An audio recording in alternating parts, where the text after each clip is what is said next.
Good afternoon everyone. तो आज हम लोग स्टार्ट करने वाले हैं ओएस मॉड्यूल से। और हम लोगों ने पिछली क्लास में पढ़ा था एफएस मॉड्यूल को, और भी टॉपिक्स थे जो हमने पढ़े थे, जैसे कि पाथ मॉड्यूल के बारे में भी पढ़ना है हम लोगों को। ओएस मॉड्यूल हम लोग आज स्टार्ट करने वाले थे, और ओएस मॉड्यूल में कुछ कुछ मेथड्स हम लोग पहले देख चुके हैं, जैसे ओएस डॉट आर्क आर्किटेक्चर बताने के लिए, ओएस डॉट सी आपकी जो सी की इंफॉर्मेशन है उसको बताने के लिए, और ओएस डॉट टोटल मेमोरी को बताने के लिए, और O S dot free mem जो आपकी फ्री मेमोरी को बताता है, और O S dot host name से आपका होस्ट नेम बताता है। और इसके आगे के मेथड्स जो थे वो हम आज पढ़ेंगे, जैसे कि आपका ओ एस डॉट टाइप। तो ये क्या करता है, return a string identifying the operating system name. तो ये आपका ऑपरेटिंग सिस्टम का टाइप बताएगा। और वैसे ही होता है O S dot platform, return a string identifying the operating system platform. तो आपका जो ऑपरेटिंग सिस्टम है वो कौन से प्लेटफॉर्म पे चल रहा है वो। और O S dot up time जो होता है मेथड, इसका मतलब है कि आपका सिस्टम कब रिस्टार्ट हुआ था, तो तब से अभी तक का वो टाइम बताएगा कि लास्ट कब सिस्टम रिस्टार्ट हुआ था। और O S dot user info करेंगे हम लोग अगर, तो हम लोग को बताएगा कि यूज़र की इन्फॉर्मेशन के बारे में। और उसके बाद एक दो प्रॉपर्टीज़ भी होती हैं ओ एस मॉड्यूल में, जैसे ओ एस डॉट कॉन्स्टेंट्स।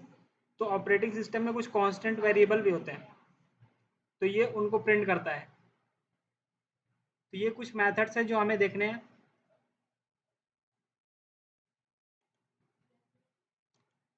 सो पहले हम लोग क्या करेंगे कि इंपोर्ट करेंगे ओएस मॉड्यूल को। तो उसके लिए हम लोगों को पहले लिखना पड़ेगा कॉन्स्ट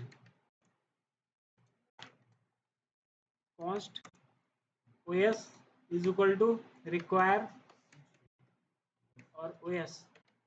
तो हमारा ऑपरेटिंग सिस्टम का जो मॉड्यूल है वो आ जाएगा हमारे पास। अब इस पर हम बहुत सारे मेथड लगा सकते हैं। अभी यहाँ पर मैं सारे मेथड्स आपको बताता हूँ, जो कल पढ़े थे वो भी बताएंगे, तो उसका भी थोड़ा ध्यान रखिएगा आप लोग। आपका जो पिछला टॉपिक है परसों का वो भी रिवाइज हो जाएगा। तो पहला था हमारा ओ एस डॉट आर्क और दूसरा था O S dot C P Us. तो हम लोग इसको भी प्रिंट करके देख लेंगे। तो यहाँ पे लिखेंगे कंसोल डॉट लॉग और आर्किटेक्चर आर्किटेक्चर को प्रिंट करना है, तो plus O S dot arch O S dot arch करेंगे तो आर्किटेक्चर प्रिंट हो जाएगा, कंसोल डॉट लॉग। और उसके बाद सी पी यूज का इंफॉर्मेशन प्रिंट करना है, तो उसके लिए सी पी यूज कोलन, और उसके बाद फिर लगाएंगे कंसोल डॉट लॉग, और इसमें उसका इंफॉर्मेशन हमें प्रिंट करना है, तो यहाँ लिख देंगे O S dot C P Us. तो ये हमें सी पी यूज की इंफॉर्मेशन दे देगा कि जितने भी कोर्स होंगे उनका सबका सी पी यू का इंफॉर्मेशन सारा बता देगा ये। और फिर एक था console dot log, total memory अगर हमें देखना है तो टोटल मेमोरी मेरे सिस्टम में कितनी है, तो उसके लिए क्या होता है, plus O S dot total mem. तो टोटल मैम हमें टोटल मेमोरी बता देगा। फिर console dot log free memory कितना है हमारे सिस्टम में, तो वो देखने के लिए फ्री मेमोरी कोलन प्लस करेंगे O S dot free mem. तो ये फ्री मेमोरी बताएगा। और होस्ट नेम हमें चाहिए, तो कंसोल डॉट लॉग, अगर हमें होस्ट नेम चाहिए तो यहाँ पे लिखेंगे O S dot host name. So इतनी सारी चीज़ें हम लोग पहले ही पढ़ चुके थे पिछली क्लास में। अब उसके बाद जो नई चीज़ें थी वो हम लोग देख लेते हैं। सी पी यूज़ हो गया था, टोटल मैम हो गया था, फ्री मैम, होस्ट नेम। अब O S dot type, O S dot platform और O S dot up time. तो ओ एस डॉट पहला क्या है, O S dot type console dot log. तो टाइप ऑफ ऑपरेटिंग सिस्टम ये बताएगा हमें, type of operating system, type of operating system plus O S dot type. और उसके बाद हमें क्या देखना है, next O S dot platform, O S dot up time, console dot log. So platform operating system platform. तो इसके लिए हमें क्या करना है, plus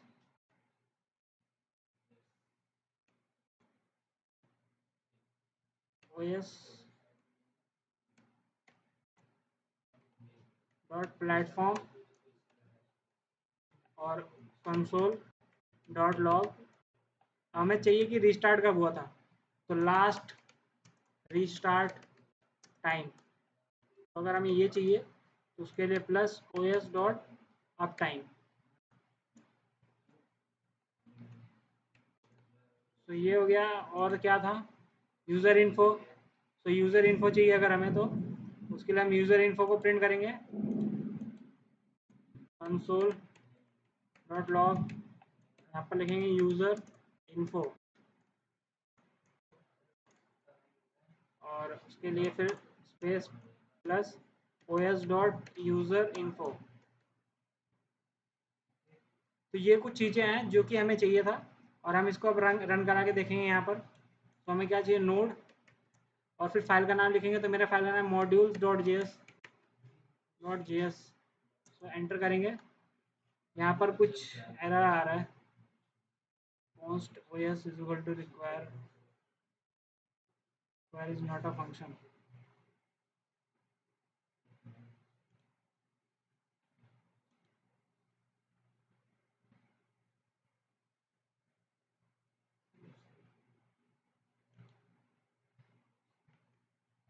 require is not defined in here, you can use import instead, file is treated okay। तो हमें यहाँ पे क्या करना पड़ेगा, पैकेज डॉट जेसन में जाके टाइप इसका मॉड्यूल ये मेरे में है पहले से, तो इसको हटाना पड़ेगा। आप लोगों में चल जाएगा ये, या CLS करता हूँ मैं, और फिर चलते हैं नोड मॉड्यूल्स डॉट JS। तो अब देखिए मेरे पास सारी इन्फॉर्मेशन आ गई। यहाँ पर अगर हम चलते हैं ऊपर से, तो पहले हमने क्या कराया था, आर्किटेक्चर को प्रिंट कराया था आर्क से, OS डॉट आर्क। तो देखिए 64 बिट दिखा रहा है यहाँ पे। उसके बाद CPUs को प्रिंट कराया था। तो देखिए ये एक एरे ऑफ ऑब्जेक्ट दिया इसने, मेरे पास कितने CPUs हैं, तो जितने ऑब्जेक्ट है उतने CPUs हैं, 1 2 3 4 5, 1 2 3 4 5 6 7, 7 CPUs है मेरे सिस्टम में। तो सातों का दिखा रहा है, देखिए 7 कोर है, तो सातों का इन्होंने इन्फॉर्मेशन दिखा दिया CPUs में, CPUs मेथड की मदद से। फिर टोटल में एक मेथड था जिसकी मदद से इन्होंने बाइट में, बिट्स में हमें दिखा दिया कि मेरी टोटल मेमोरी कितनी है, फिर फ्री मेमोरी कितनी है फ्री मेम से। और उसके बाद होस्ट नेम किया, तो इन्होंने मेरा होस्ट नेम, मेरा डेस्कटॉप जो मेरा होस्ट नेम था वो प्रिंट कर दिया। फिर टाइप ऑफ ऑपरेटिंग सिस्टम में जो OS डॉट टाइप मेथड मैंने यूज़ किया था उसमें क्या कर दिया, विंडोज़ अंडरस्कोर NT आ रहा है। और उसके बाद ऑपरेटिंग सिस्टम प्लेटफॉर्म कौन सा है, विंडोज़ 32 बिट मेरा। और लास्ट रिस्टार्ट टाइम देखिए दिखा रहा है, ये सेकंड्स में होता है। और यूज़र इन्फो एक ऑब्जेक्ट है, तो यूज़र इन्फो को हमें अलग से दिखाना पड़ेगा। तो यूज़र इन्फो के लिए हम लोग क्या करते हैं, इसको थोड़ा नीचे करते हैं। तो यूज़र इन्फो जो था मेरा, यहाँ पर चलेंगे, यूज़र इन्फो को नीचे वाले उसमें दिखाएंगे, तो दिख जाएगा हमें console dot log OS dot user info. अब सेव करेंगे एक बार, और इसको फिर से बड़ा करते हैं और CLS करके इसको फिर से रन करते हैं। तो अब देखिए मेरा यूज़र इन्फो ही प्रिंट हो गया। यूज़र इन्फो यहाँ से यहाँ तक है। इसमें देखिए UID यूज़र ID आ रहा है, ग्रुप ID आ रहा है, यूज़र नेम मेरा आ रहा है, होम होम जो होम डायरेक्टरी है, होम फोल्डर मेरा वो आ रहा है, और सेल आ रहा है। तो ये सारा इन्फॉर्मेशन आपको मिल जाएगा। मैं आपको फाइल भेज दे रहा हूँ, आप लोग इसको रन कर लीजिए।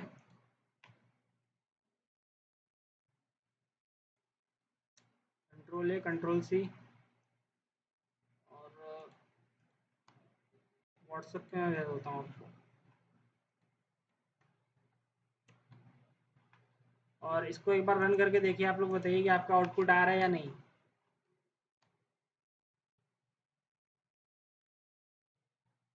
सो आई थिंक आप लोगों का हो गया होगा। तो ये आपका था, ये जो मॉड्यूल था ये आपका OS मॉड्यूल था।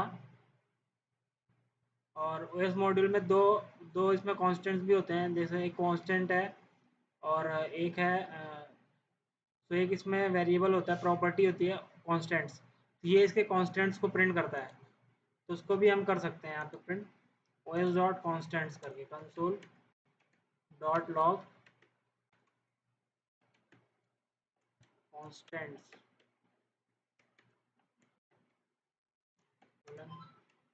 तो यहाँ पे कर देंगे plus os dot constants, save करेंगे और यहाँ पर अगर हम चलेंगे तो यहाँ पर cls, तो यहाँ पर एक os dot constants is an, sorry यहाँ पे फंक्शन नहीं है, ये एक प्रॉपर्टी है, तो इसमें हम लोग को क्या करना पड़ेगा कि ये ब्रैकेट नहीं लगाना लास्ट में, ये ब्रैकेट इसमें नहीं लगेगा। सेव करते हैं,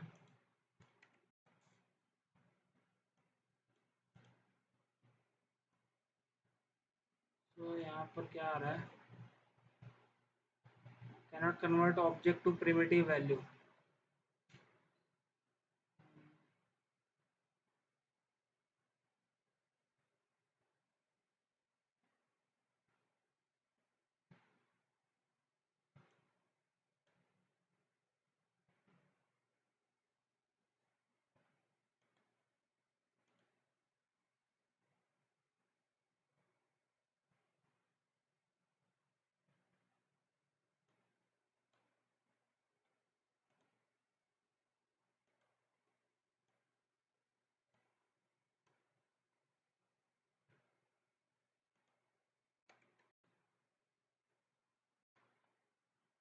तो यहाँ पे देखिए आ गया है, ये सारे कॉन्स्टेंट्स हैं। तो जैसे आप लोग प्रोग्रामिंग जब करते हो तो आप लोग भी कुछ वेरिएबल्स बनाते हो, तो उसी तरीके से ऑपरेटिंग सिस्टम के पास भी कुछ वेरिएबल्स होते हैं। तो वो चीज़ें जो है यहाँ पर हैं, देखिए यहाँ से आपका शुरू हो रहा है यूज़र इन्फो के बाद से ऑपरेटिंग सिस्टम कॉन्स्टेंट्स, तो इतने सारे कॉन्स्टेंट जो आप मेरे कम ऑपरेटिंग सिस्टम में यूज़ हो रहे हैं, जो वेरिएबल्स हैं वो सारे आ गए यहाँ पे, तो यहाँ तक है। तो ये कुछ चीज़ें थी जो आप लोग यूज़ कर रहे थे ओएस मॉड्यूल में। हम लोग आगे बढ़ेंगे और आगे के मॉड्यूल्स के बारे में समझेंगे। तो ओएस मॉड्यूल आपका कंप्लीट हो चुका है और आगे देखते हैं हम लोग कि आगे कौन कौन से मॉड्यूल्स हैं। तो देखिए 3 methods and properties provided by the OS module, ये ओएस मॉड्यूल के बारे में ही है। अब हम लोग चलते हैं आगे पाथ मॉड्यूल के बारे में। तो जब भी हमको पाथ को हैंडल करना है तो उसके लिए हम लोग को पाथ मॉड्यूल यूज़ करना होता है। सो इन Node.js the path module provides utilities for working with files and directory paths.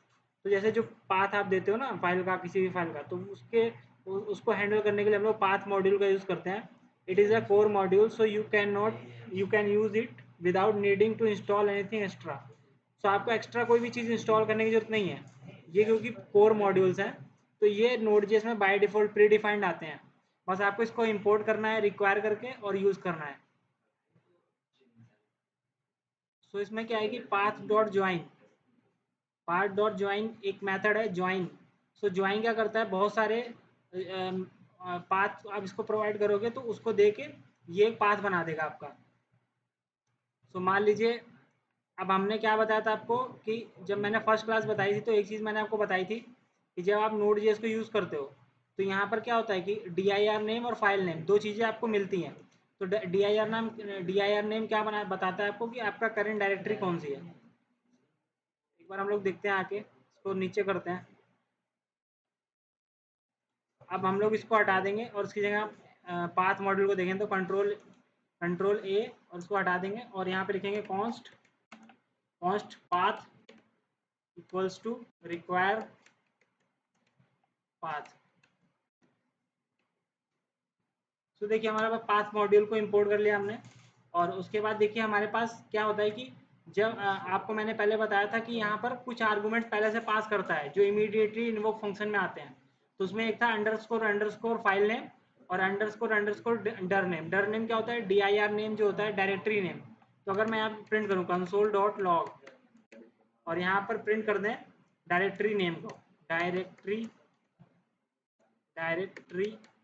Name, तो कुछ पाथ आपके पास पहले से होते हैं जो करंट फोल्डर का पाथ है। तो यहाँ पर मैं करूँ प्लस और अंडरस्कोर dir नेम, तो ये आपका डायरेक्टरी नेम को प्रिंट कर देगा। उसके बाद console dot log file path और ऊपर भी पाथ ही रहेगा, नेम नहीं रहेगा। और इसके बाद भी मैं कोलन कर देता हूँ और प्लस अंडरस्कोर फाइल नेम। और इसको अगर हम प्रिंट कराते हैं कंट्रोल ए,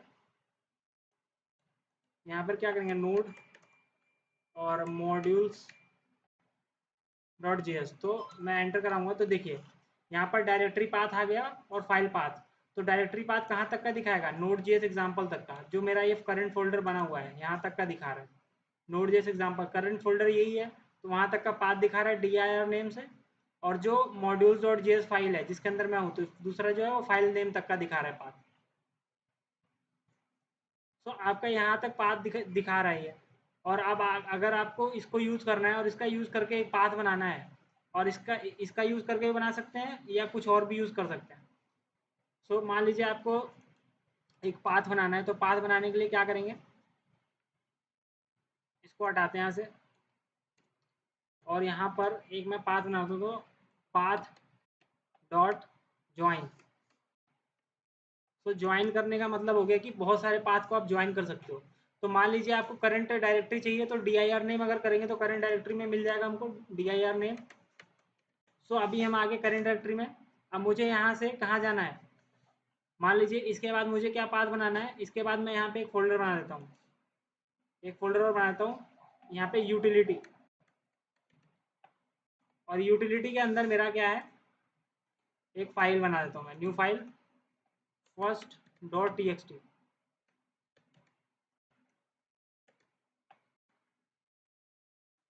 तो ये फाइल जो है यूटिलिटी फोल्डर के अंदर है। अब मुझे पाथ बनाना है कहाँ तक का, ये यूटिलिटी के अंदर जो फर्स्ट डॉट टीएक्सटी है यहाँ तक का। तो पहले मैंने dir नेम लिखा, तो इसने मुझे कहाँ तक का पाथ दे दिया, नोड जेएस एग्जाम्पल तक का, क्योंकि ये करंट डायरेक्टरी है। और उसके बाद मैं क्या करूँगा, फिर इसमें अगला आर्गूमेंट मैं दूंगा और उसमें क्या दे दूंगा, यूटिलिटी वाला यूटिलिटी। तो उसके बाद ये क्या करे, यूटिलिटी लगा दे और उसके बाद बस इतना दो चीज़ें मुझे चाहिए और इसको मैं सेव कर दूंगा। अब अगर मैं जाऊंगा और इसको पेस्ट करूँ, कंसोल लॉग कर दूँ, console dot log path dot join, save करते हैं, एक बार नीचे CLS करते हैं और फिर से रन करते हैं इसको। तो देखिए यहाँ पर क्या पाथ मिल रहा है हमको, C users Mishra one drive desktop web development training practice node JS example. तो यहाँ तक का जो पाथ है ये आपका dir नेम से आ रहा है। और उसके बाद कॉमा करके जो इन्होंने यूटिलिटी लगा दिया है, ये यूटिलिटी कहाँ से आ रहा है, ये आपका जो मैं आपने यहाँ पे ज्वाइन कर दिया। तो ये क्या किया इसने dir के बाद ज्वाइन कर दिया किसको, यूटिलिटी को। आप इसके बाद एक चीज़ और ज्वाइन कर सकते हो, क्या, कॉमा लगाइए यहाँ पे एक और जान, फर्स्ट डॉट टीएक्सटी। तो आपको जब भी पाथ बनाना है तो आप ऐसे बना सकते हो, इसके अंदर जितना भी आप पास करोगे उतना इसमें ज्वाइन होता जाएगा, इससे आगे जुड़ता जाएगा।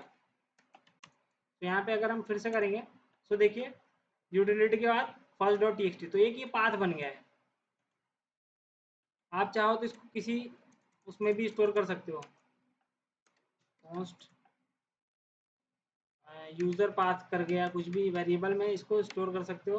इसका नीचे ही प्रिंट कर सकते हो, console dot log user path. तो इसकी हम लोग को आगे ज़रूरत पड़ेगी पाथ की, तब हम लोग को समझ आएगा अच्छे से। तो ये मुझे हटाना पड़ेगा एक, सेव करते हैं, तो रन करेंगे तो देखिए हमारे पास पाथ आ जाएगा।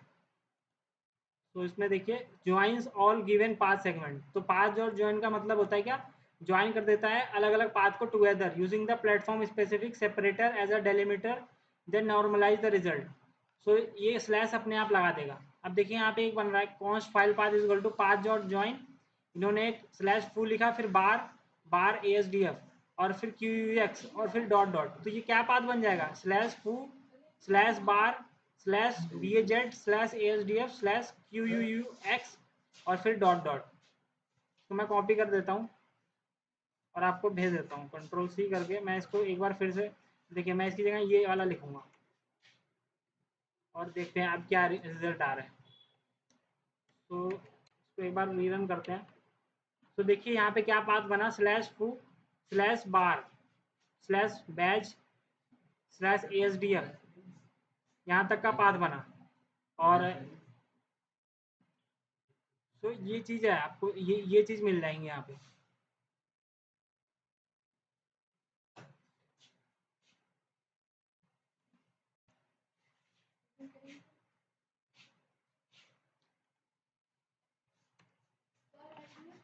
तो ये मैं आपको भेज दे रहा हूँ, इसको आप लोग क्या करिए कि इसको रन करा के देखिए और बताइए कि क्या आउटपुट आ रहा है कि नहीं।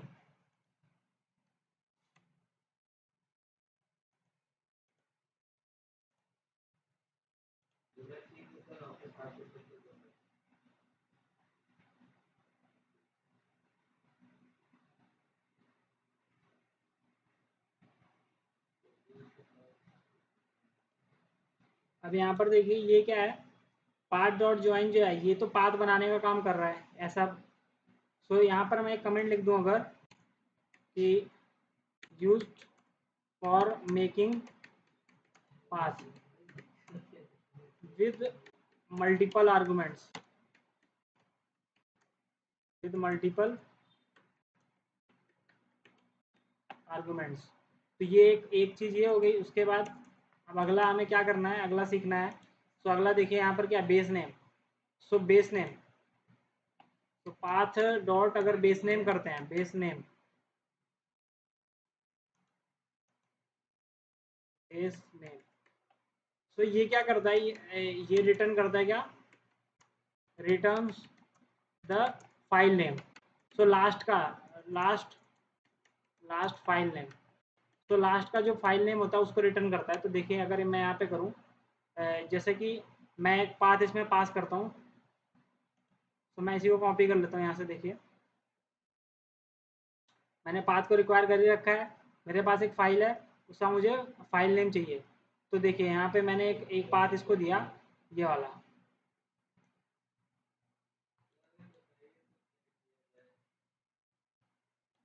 Ctrl+C, और यहाँ पर मैंने इसको पेस्ट कर दिया। देखिए यहाँ पर मैंने एक देखिए पाथ डॉट बेस नेम किया, यही वाला मेथड यूज़ किया। पाथ को मैंने यहाँ इंपोर्ट कर रखा है बेस नेम, और यहाँ एक पाथ प्रोवाइड कर दिया इसको।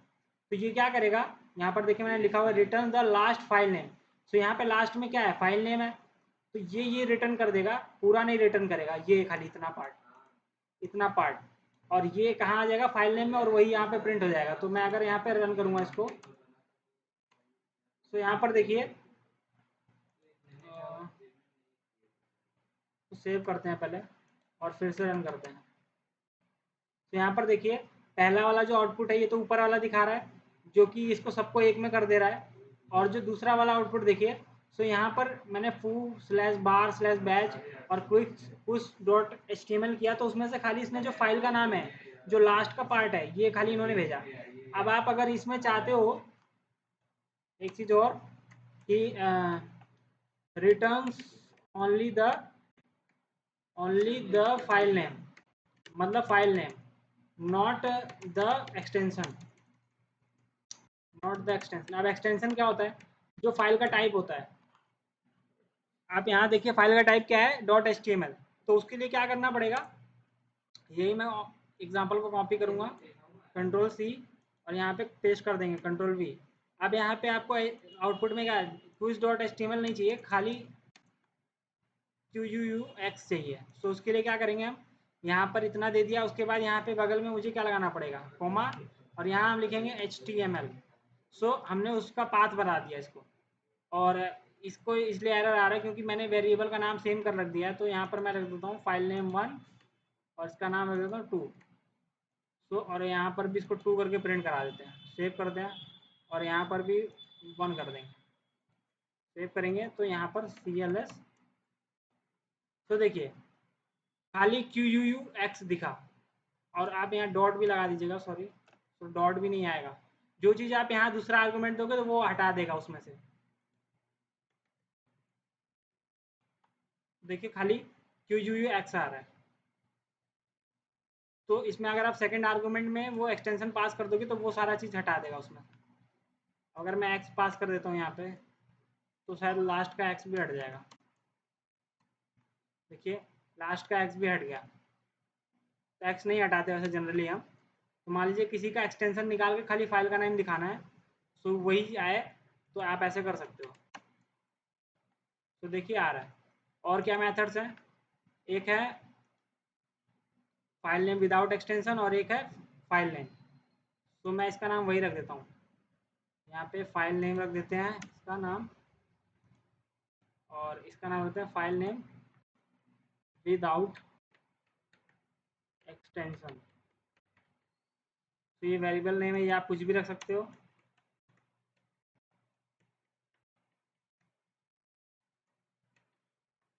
सेव करते हैं, यस, देखिए आ रहा है।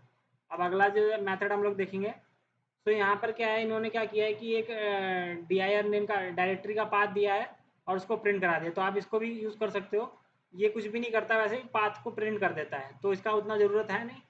अब हम लोग का जो पांचवा मेथड है पाथ डॉट एक्सटेंशन नेम, तो मान लीजिए किसी पाथ का आपको एक्सटेंशन निकालना है तो आप कर सकते हो इसका यूज़। तो मान लीजिए मैं यहाँ पे करता हूँ, अभी तक हम फाइल नेम निकाल रहे थे, अब करना मुझे return the file extension name. अब हमें ये जो मैंने ऊपर लिया था इसी का मैं यूज़ कर लेता हूँ, कंट्रोल सी, और यहाँ पर इसको पेस्ट कर दूँ कंट्रोल वी, और अब यहाँ पर लिखेंगे एक्सटेंशन नेम, एक्सटेंशन नेम। और एक्सटेंशन नेम में यहाँ पे मुझे क्या चेंज करना पड़ेगा, मेथड का नाम रखेंगे एक्सटेंशन नेम, ext नेम। तो ext नेम रखा और ये पाथ दिया, तो वो क्या करेगा, मुझे खाली html रिटर्न करेगा, यहाँ से देखिए खाली ये रिटर्न करेगा। तो सेव करते हैं cls। सो यहाँ पर अभी क्या आ रहा है, तो यहाँ पर मैंने फाइल नेम को प्रिंट कराया, एक्सटेंशन नेम प्रिंट कराना है, एक्सटेंशन नेम। सेव करते हैं, तो देखिए .html आ रहा है। तो ये लास्ट वाला जो एक्सटेंशन है ये प्रिंट कर रहा है, तो ये भी आप यूज़ कर सकते हो। और पाथ डॉट पार्स एक होता है, ये क्या करेगा, ये पाथ जो है वो उसको उसको पार्स करके आपको दे देगा, और एक नॉर्मलाइज होता है। तो ये सब उतने इंपॉर्टेंट नहीं है, बस दो तीन मेथड्स है जो इंपॉर्टेंट है, जो मैंने आपको बता दिए। एक ये पार्स भी ले लीजिएगा, पाथ डॉट पार्स, तो मैं इसको करके देख लेता हूँ, parsing the path, parsing the path.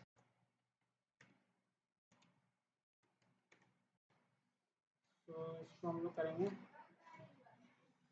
Control C, control we, और यहाँ पार्सिंग पाथ, पार्स पाथ,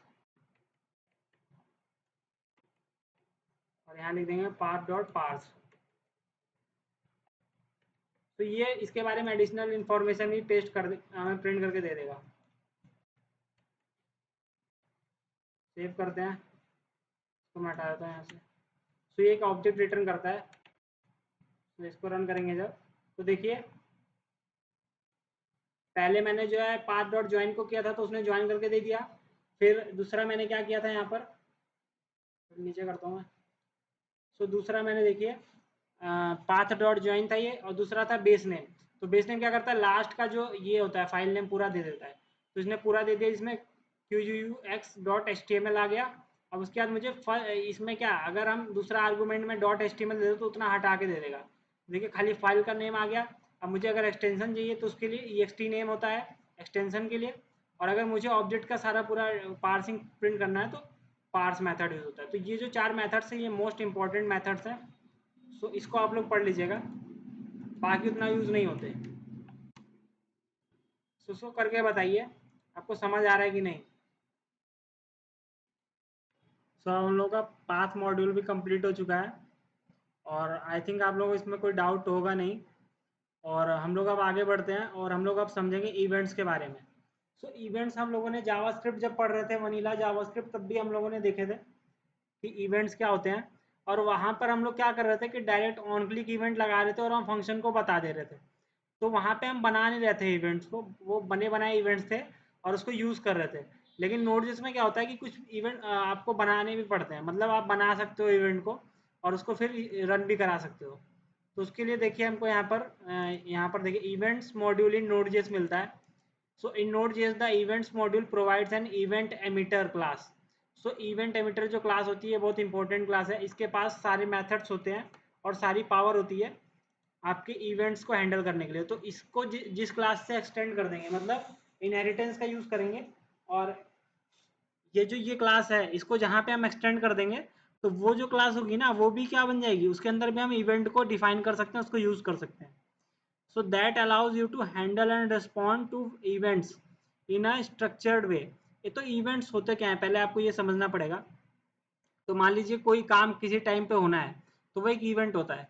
अब मान लीजिए आपकी ये क्लास है, मैंने बोला 2 बजे लेनी है, तो एक इवेंट है जो कि 2 बजे होगा। सो अब उसको कैसे पता लगेगा जो कंपाइलर है या जो इंटरप्रेटर है कि मुझे ये काम करना है, तो मैं एक इवेंट बना दूंगा कि मुझे इस टाइम ये काम करना है। सो उस टाइम वो काम हो जाएगा। जैसे मुझे बटन क्लिक पर कुछ करना है तो वो एक इवेंट हो गया कि किस टाइम हो, जब बटन क्लिक हो। So this module is foundational for building many types of application where events play a central role in communication and interaction between different parts of the application. So ये बहुत ही important module है, वही बताने की कोशिश कर रहा है। So इसको हम लोग यूज कैसे करते हैं वो देखते हैं। So एक क्लास होती है event emitter class. The event emitter class is the core of the events module. तो ये जो है ये कोर क्लास होती है, इसी के अंदर बहुत सारे मेथड्स होते हैं। So it allows objects to emit named events that cause function listeners to be called when the event is emitted. So यहाँ पर क्या बता रहा है कि इसके अंदर ये ऑब्जेक्ट्स को अलाउ करता है कि आप एक कोई नाम देके एक इवेंट क्रिएट कर सकते हो और उसके ऊपर लिसनर लगा सकते हो। लिसनर क्या होता है कि लिसन करता रहता है कि जैसे ही वो इवेंट हुआ तो फायर कर देगा। तो यहाँ पे एक चीज होती है एमिट करना। एमिट मतलब इवेंट को बनाना और उसको चलाना। तो यहाँ पर देखिए इवेंट्स को इन्होंने इंपोर्ट किया है कहाँ से, जैसे हम लोग एफ एस मॉड्यूल को कर रहे थे पाथ मॉड्यूल को, वैसे ही इवेंट्स मॉड्यूल से इन्होंने इंपोर्ट किया है। और नाम तो कुछ भी रख सकते हो आप वेरिएबल का, तो इवेंट एमिटर इन्होंने नाम रख दिया है। उसके बाद इन्होंने क्या किया है, इसका एक ऑब्जेक्ट बनाया है यहाँ पर। तो न्यू कीवर्ड का यूज जब आप करोगे तो एक ऑब्जेक्ट बन जाएगा। तो create a new event emitter instance, instance मतलब होता है ऑब्जेक्ट। सो उसको इन्होंने माई एमिटर में डाल लिया है। तो अब ये जो क्लास है इसके ये जो ऑब्जेक्ट बना है इसके पास बहुत सारी फंक्शनैलिटीज हैं कि ये नया इवेंट बना भी सकता है और उसको चला भी सकता है। तो अब यहाँ पे एक लिसनर फंक्शन बनाएंगे जो क्या करेगा, जब इवेंट ऑकर होगा तो ये हैंडल करेगा। तो कॉन्स्ट इवेंट हैंडलर, जैसे हम लोग वहां बना रहे थे handle input, handle search bar ऐसे करके बना रहे थे ना रिएक्ट में, तो वही काम कर रहा है इवेंट हैंडलर। तो एक फंक्शन है नॉर्मल, अभी कुछ भी नहीं है। और उसके बाद अब यहाँ पे हमें एक इवेंट बनाना पड़ेगा। तो मैंने बनाया registering the listener function to an event. तो मतलब कि कोई एक इवेंट बनाएंगे और उस पर क्या फंक्शन चले वो हमें बताएंगे यहाँ पे। तो यहाँ पर देखिए ये जो मैंने यहाँ पर ऑब्जेक्ट बनाया था माई एमिटर, तो माई एमिटर डॉट ऑन। अब ऑन पे मतलब इस पे एक मैं इवेंट लगा रहा हूँ, तो इवेंट का मैंने नाम रख दिया इवेंट 1। सो मैं नाम कुछ भी रख सकता हूँ। लेकिन आप लोग ध्यान रखिएगा वो नाम यूनिक होना चाहिए, कोई दूसरा इवेंट उस नाम से ना हो। सो इवेंट 1 नाम रख दिया और इस पर कौन सा मेथड चलना चाहिए, इवेंट हैंडलर जो ये बनाया है। अब यहाँ पर अभी ये चलेगा नहीं।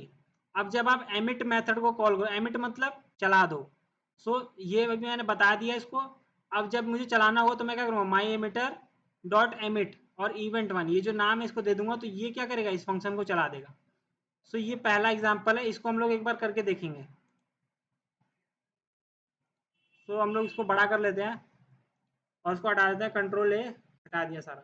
अब देखिए पहले मैं इवेंट एमिटर को कॉल करूंगा const event emitter equals to require और इवेंट्स।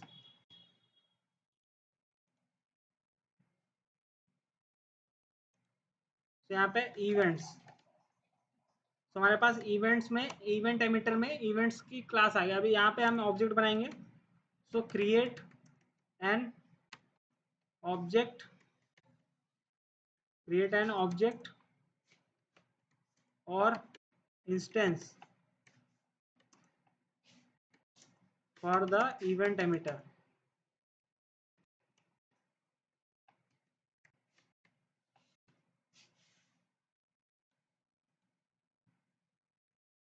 हमने ऑब्जेक्ट, अब यहाँ पे ऑब्जेक्ट बनाएंगे तो कॉन्स्ट, मैं कुछ नाम रख देता हूँ my emitter equals to new keyword का यूज होगा और इवेंट एमिटर लगाएंगे। सो हमारा एक ऑब्जेक्ट बन जाएगा।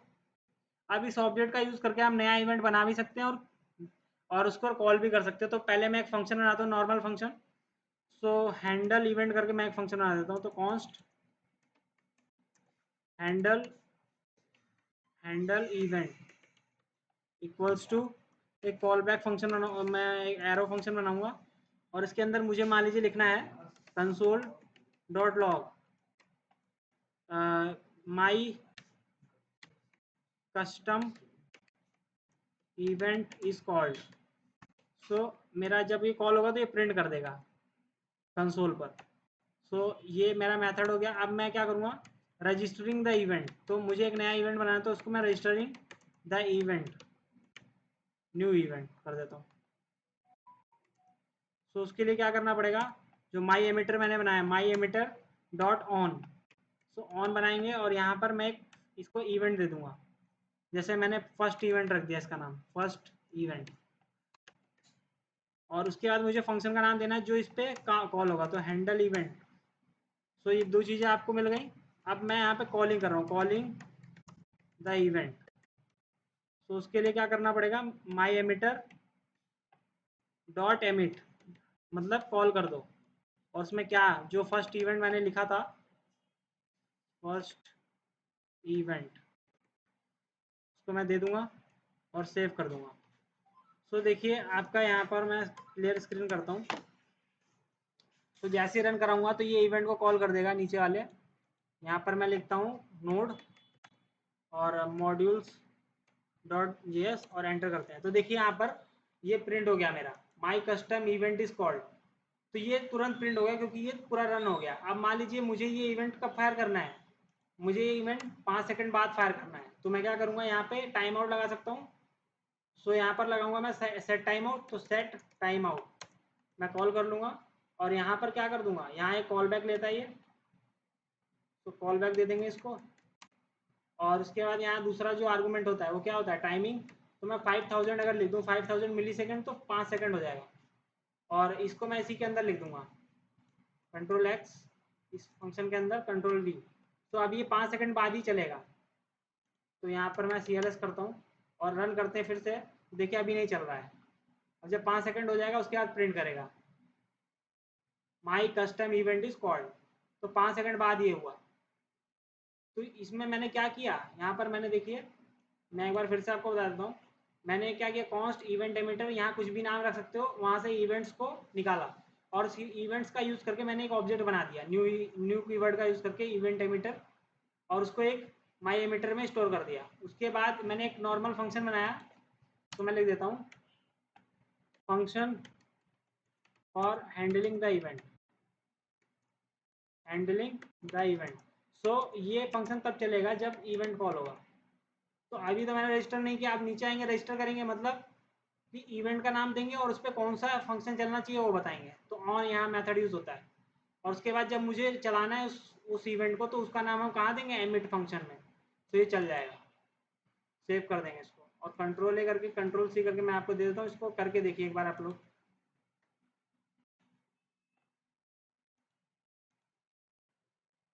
सो आप लोगों का यहाँ तक हो गया। तो देखिए यहाँ पर इवेंट्स बनाना आ गया। अब इसका यूज़ आप कहाँ कर सकते हो, मान लीजिए आप लोग एक चैट एप्लीकेशन बना रहे हो। अब चैट एप्लीकेशन में क्या हो कि आपने इवेंट बहुत सारे दे दिए, जैसे कि जब कोई मैसेज आए तो कुछ इवेंट कॉल हो, तो आप वो इवेंट बना सकते हो। और वो कब कॉल होगा, जब आपका मैसेज कोई आएगा, जब आप कोई मैसेज भेज रहे हो तब भी कोई इवेंट कॉल कर सकते हो। तो आप अपनी तरफ से बहुत सारे इवेंट बना सकते हो और उसको कॉल कर सकते हो। और इसमें क्या है, और नीचे आते हैं, ये पहला एग्जांपल हो गया जो मैंने आपको बता दिया कि यहाँ पर सिंपल। अब यहाँ पर देखिए, यहाँ पर लिखा भी हुआ in this example we create a instance of event emitter named my emitter और we define a listener function. तो ये फंक्शन मैंने एक बनाया, उसको लिसन करना है और रजिस्टरिंग कर दिया और फिर उसके बाद उसको कॉल कर दिया। सो अब देखिए, अब दूसरा एग्जाम्पल इन्होंने दिया हुआ है हैंडलिंग इवेंट विद आर्गूमेंट्स। तो मतलब अब इसके साथ आप कुछ डेटा भी भेज सकते हो उस इवेंट में, समझ रहे हो। जैसे कि आप कोई इवेंट बनाया आपने और उसको आप हैंडल कर रहे हो, लेकिन उसके साथ कुछ डेटा भी आपको चाहिए। You can pass arguments along with the emitted events. So आप एमिटेड इवेंट के साथ साथ कुछ डेटा भी पास कर सकते हो which will be received by the listener function. So जो लिसन कर रहा होगा फंक्शन उसके पास वो चला जाएगा। तो देखिए इन्होंने क्या किया है, यहाँ तक तो सेम ही है, यहाँ भी ऑब्जेक्ट बनाया है और उसके बाद एक फंक्शन बना दिया। अब फंक्शन के ऊपर एक आर्गूमेंट पास कर दिया है। अब इसमें बाय डिफॉल्ट जब नीचे हम पास करेंगे वैल्यूज तो वो इसमें चली जाएंगी। और उसके बाद माई एमिटर डॉट ऑन ग्रीट, तो यहाँ पर इन्होंने इस फंक्शन को रजिस्टर कर दिया है। और उसके बाद जब कॉल करोगे आप माई एमिटर डॉट एमिट, तो पहला जो आर्गूमेंट है वो तो आपने क्या दिया, जो इवेंट का नाम है, और दूसरा आर्गूमेंट जो आप दोगे वो डेटा की तरह चला जाएगा इसके अंदर। सो अलाइस आपने दिया तो नेम में चला जाएगा अलाइस और उसको वो प्रिंट कर सकता है। तो उसको हम लोग करके देखते हैं एक बार कि डेटा को कैसे भेज सकते हैं। तो यहाँ पर देखिए सेम ही रहेगा, बस आपको यहाँ हैंडल इवेंट में यहाँ पर डेटा आ जाएगा। डेटा है जो भी आप यहाँ कुछ भी नाम लिख सकते हो, और माई कस्टम इवेंट इज कॉल्ड, और उसके बाद नीचे लिख सकते हो कंसोल डॉट लॉग द। तो यहाँ मैं टेम्पलेट लिटरल का यूज़ करूँगा। ये बैकटिक है, आप लोग ध्यान रखिएगा, जब मैं व्हाट्सएप पे भेजता हूँ तो ये बैकटिक हट जाता है, तो आप लोग इसको फिर से लगा लीजिए, नहीं तो आप लोग बोलोगे एरर आ रहा है। तो the data sent in the events is, और उसके बाद मैं यहाँ डॉलर लगाऊंगा और इसके अंदर डेटा लिख दूंगा, और डेटा को मैं यहाँ पे पास कर दूंगा। यहाँ पर ध्यान दीजिएगा ऑन में नहीं पास करना है, यहाँ पे फर्स्ट इवेंट के बाद यहाँ पर मान लीजिए मैं अपना नाम पास कर दूंगा।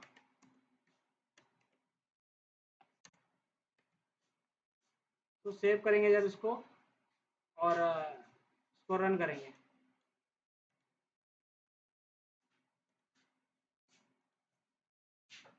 यहाँ पर इसको CLS करते हैं और फिर रन करते हैं। तो देखिए 5 सेकंड बाद चलेगा, और 5 सेकंड बाद क्या प्रिंट होगा आप देखिएगा अभी। तो the my custom event is called, और उसके बाद the data sent in the events is, और मेरा नाम यहाँ प्रिंट हो गया देखिए। तो मैं जो डेटा यहाँ भेज रहा हूँ वो यहाँ प्रिंट भी हो जाएगा।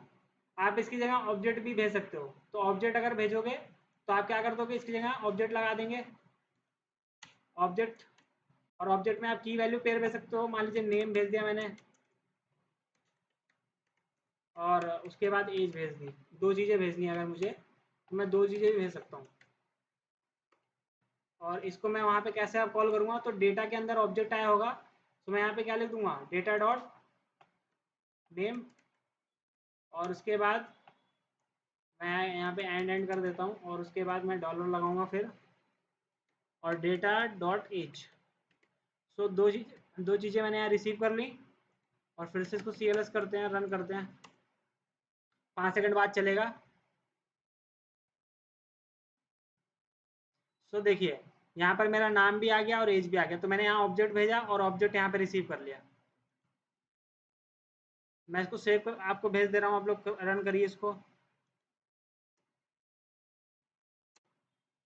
यहाँ पर ध्यान दीजिए, जब मैं भेजता हूँ ना यहाँ पे, तो यहाँ पर देखिए जहाँ पर ये लिखा होता है, ये यहाँ पर देखिए रिमूव कर दे रहा है, जो जो ये बैकटिक्स लगे होते हैं उसको रिमूव कर दे रहा है, तो इसको आप लगा लीजिएगा। जो स्केप के नीचे वाला बैकटिक होता है वो ये व्हाट्सएप में रिमूव कर दे रहा है, तो एरर आएगा आपको इसका।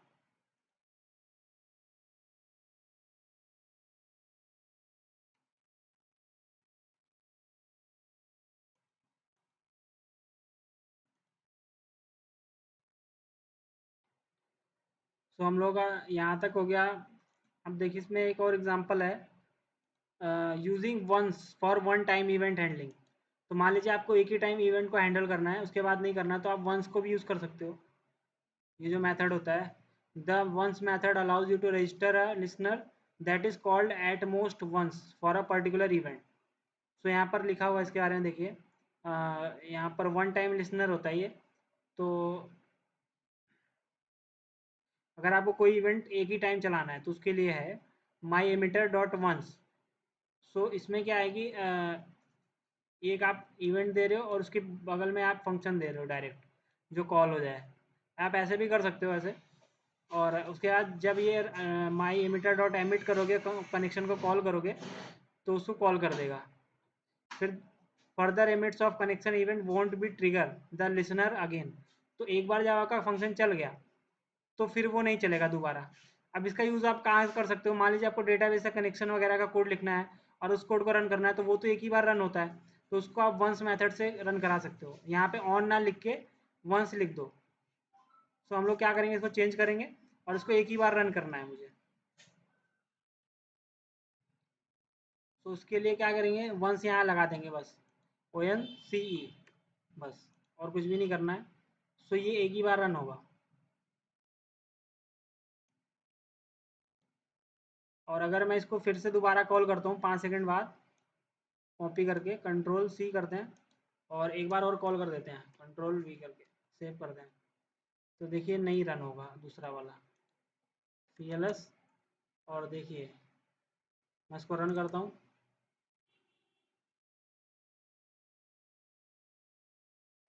तो देखिए एक बार रन हुआ, उसके बाद ये एग्जिट हो गया, लेकिन मैंने 2 बार लिखा था यहाँ पर देखिए, लेकिन दूसरी बार वाला नहीं चला। ये भी एक बार लिख लीजिएगा, आप लोग कर लीजिएगा।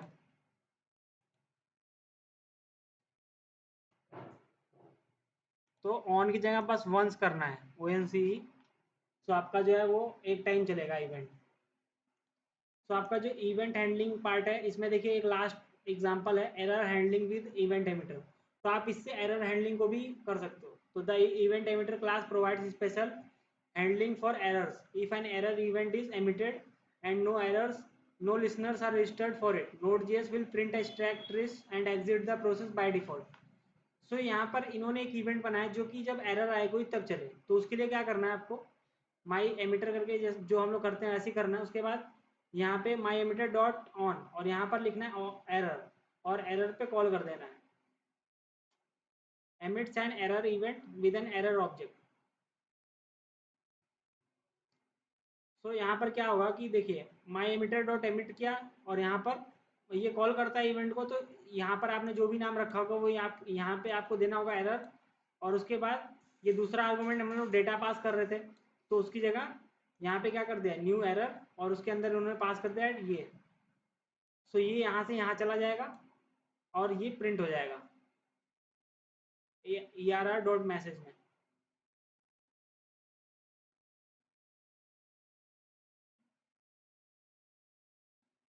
तो आप ये वाला काम भी कर सकते हो। इसके लिए मैं आपको एग्जांपल देता हूँ, ये वाला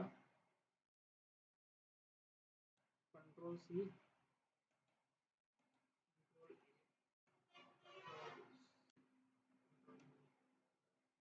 sorry,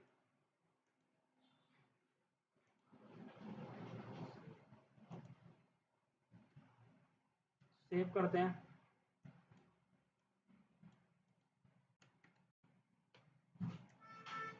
so error awkward, something went wrong.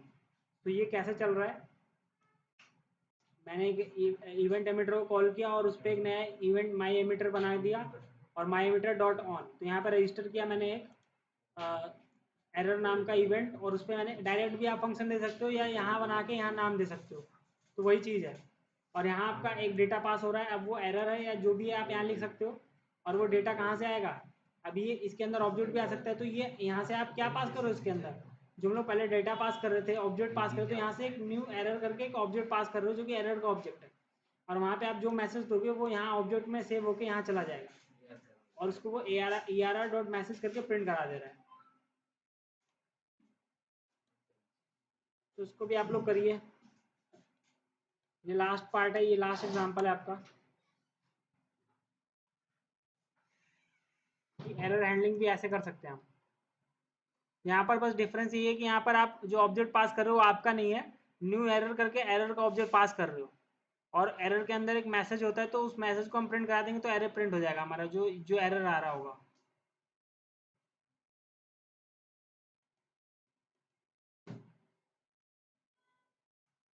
इसको करके बताइए आप, यहाँ तक हो रहा है कि नहीं आपका। यहाँ पर एक और चीज़ है आपका इसमें इवेंट एमिटर में, यहाँ पर देखिए कि इनहेरिटेंस विद इवेंट एमिटर। तो यहाँ पर आप इनहेरिटेंस का भी यूज़ कर सकते हो। मान लीजिए हमने एक जावास्क्रिप्ट का सिंपल सा क्लास बनाया है और उसको चाहते हैं कि इसके अंदर मेरी फंक्शनैलिटीज आ जाएं इवेंट एमिटर की, तो उसको भी हम कर सकते हैं। उसको कैसे करेंगे, उसके लिए देख लीजिए। ये जो इवेंट एमिटर है ये तो रहेगा ऐसा ही, हम लोग इसको पाथ यहाँ से इम्पोर्ट कर रहे हैं, ये सारा हटा देता हूँ मैं एक क्लास बनाता हूँ, क्लास क्लास माई एमिटर। तो ये एक सिंपल सी क्लास है और मैंने इसके अंदर यहाँ पर क्लास में हम लोगों ने देखा था जब ये 6 पढ़ रहे थे, यहाँ पर कंस्ट्रक्टर भी होता है, कंस्ट्रक्टर। और इसके अंदर यहाँ पर हम क्या कॉल कर देते हैं, सुपर कीवर्ड को कॉल कर देते हैं यहाँ पर। तो ये इसके पेरेंट को कॉल कर देता है जो कि यहाँ पे एक्सटेंड करते हो। ये सिंपल सा एक कंस्ट्रक्टर है। तो अगर मुझे इसमें चाहिए कि मुझे इवेंट जो यहाँ पर देखिए, मैं अगर इसका ऑब्जेक्ट बनाऊँ कॉन्स्ट, यहाँ पर देखिए, तो मैं यहाँ पे अगर इसका ऑब्जेक्ट बनाऊँ my custom emitter, my custom emitter is equal to new my emitter. तो हमने एक क्लास का ऑब्जेक्ट बना लिया और यहाँ पर अब इस पर अगर मुझे इवेंट लगाना है तो मैं कैसे लगा सकता हूँ, माई कस्टम एमिटर डॉट ऑन, और इस पर क्या एक इवेंट लगाना है मुझे, जैसे मैंने नाम रख दिया फर्स्ट। तो एक इवेंट का नाम दे दिया और इस पर एक कॉल बैक फंक्शन कॉल हो जाए और ये क्या प्रिंट कर दे, console dot log event is called. तो ये एक मैसेज प्रिंट करे यही वाला कंसोल डॉट लॉग, ये एरो फंक्शन है। तो देखिए ये मैंने बना दिया। अब उसके बाद मैं इसको कॉल करूँगा तो माई कस्टम एमिटर डॉट और उसके बाद एमिट, तो एमिट करके कॉल करते हैं हम लोग और यहाँ लिख देंगे फर्स्ट, तो फर्स्ट को कॉल कर देगा वो। अब मैं इसको रन कराऊंगा, देखिए क्या होगा, CLS को बड़ा कर देते हैं और यहाँ पर नोड मॉड्यूल्स। तो यहाँ पर देखिए क्या एरर आ रहा है, क्या कह रहा है, सुपर कीवर्ड अनएक्सपेक्टेड हियर, और यहाँ पर ये एरर दे रहा है, थ्रो कर रहा है।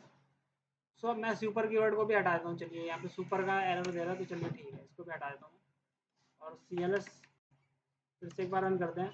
तो अभी देखिए अब यहाँ पे क्या एरर आ रहा है, my custom emitter dot on. तो यहाँ पर एक एरर आ रहा है कि ये जो ऑन है ये इसको पता नहीं है क्या है, my custom emitter dot on is not a function, क्योंकि ऑन इसके अंदर है ही नहीं।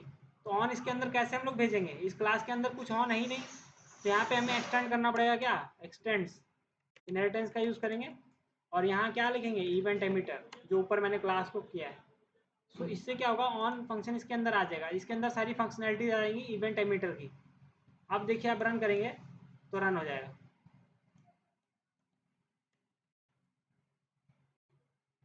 तो यहाँ पर कुछ एरर आ रहा है, मस्ट कॉल सुपर कंस्ट्रक्टर इन डिराइव्ड क्लास। तो हमें यहाँ पे सुपर को कॉल करना पड़ेगा। तो यहाँ पे सुपर को कॉल कर लेते हैं, सेव करते हैं एक बार। तो देखिए यहाँ पर इवेंट इज कॉल्ड हो गया।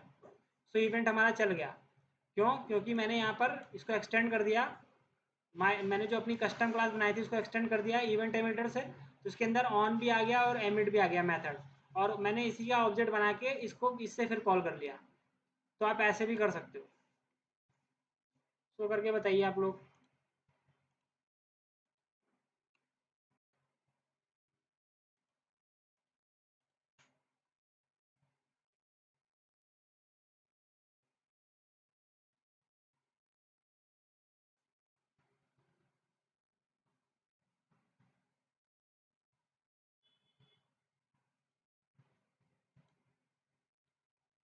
तो यहाँ पर क्या है कि देखिए यहाँ पर मैं फिर से बता देता हूँ। नॉर्मली देखिए const event emitter equals to require, और यहाँ पर क्या है कि मैंने क्या किया, इवेंट्स को कॉल कर लिया। तो यहाँ तक तो सभी को समझ आ रहा होगा। और उसके बाद हम क्या करेंगे, इवेंट एमिट। अब देखिए मैंने एक क्लास बनाई, क्लास जो हम ES6 में बनाते थे, माई कस्टम एमिटर।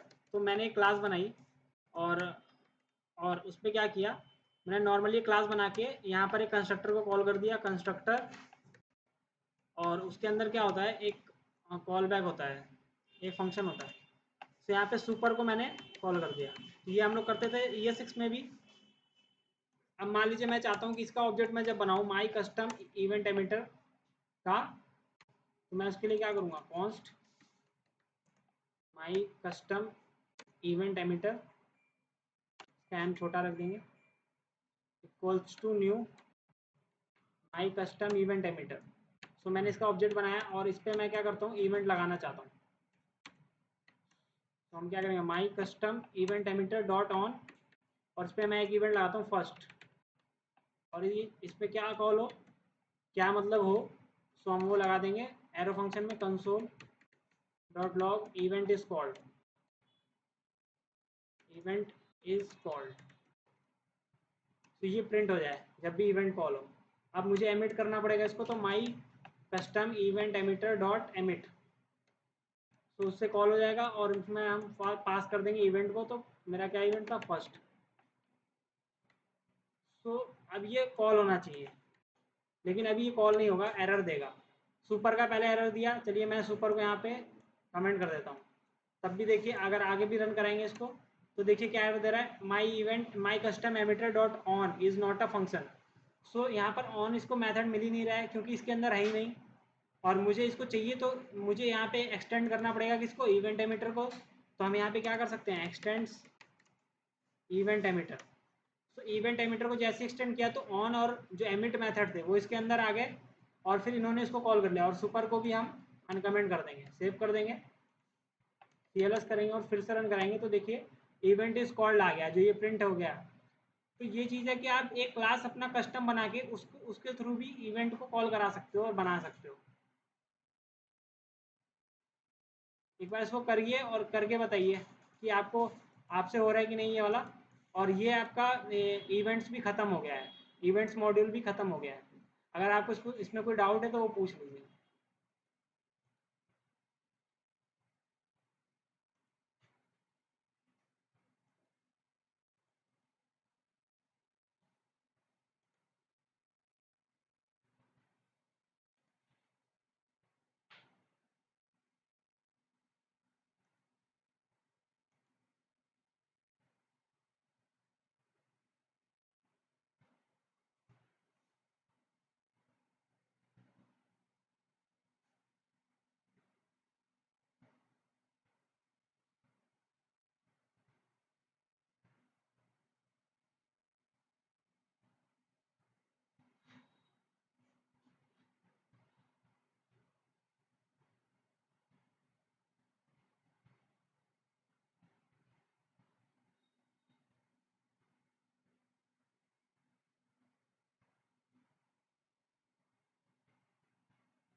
अब आपके दो मॉड्यूल्स बचे हुए हैं, एक है प्रोसेस मॉड्यूल और एक है HTTP मॉड्यूल।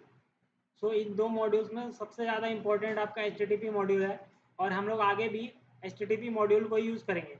सो HTTP मॉड्यूल का यूज़ क्या होता है, क्रिएट करने के लिए सर्वर को। तो मान लीजिए आपको कोई सर्वर बनाना है, तो उसके लिए आप क्या यूज़ कर सकते हो, HTTP मॉड्यूल को। HTTP मतलब होता है हाइपर टेक्स्ट ट्रांसफर प्रोटोकॉल।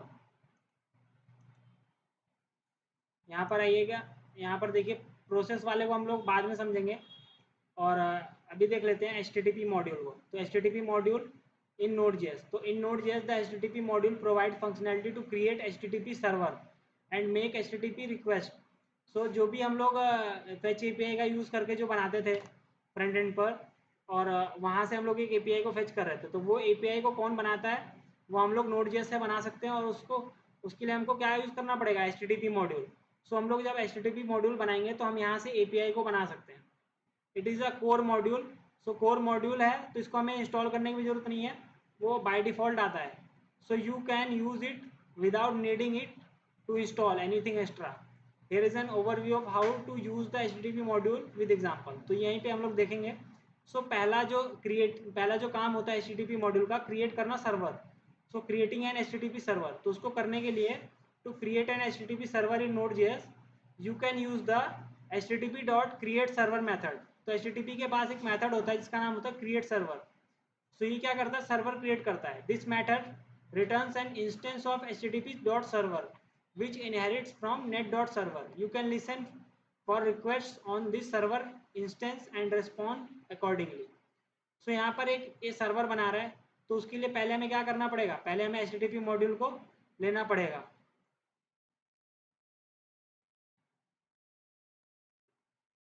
तो ठीक है, हम लोग जो बाकी का पार्ट है वो हम लोग नेक्स्ट क्लास में देखेंगे, HTTP मॉड्यूल और आपका प्रोसेस मॉड्यूल। तो दो टॉपिक आपके बच रहे हैं, HTTP एंड प्रोसेस मॉड्यूल। तो जब ये आपका टॉपिक हो जाएंगे तो उसके बाद आपका Node.js कंप्लीट हो जाएगा। तो लास्ट अगला क्लास जो होगा उसमें आपका Node.js कंप्लीट हो जाएगा और उसके बाद हम लोग मूव करेंगे Express.js पर।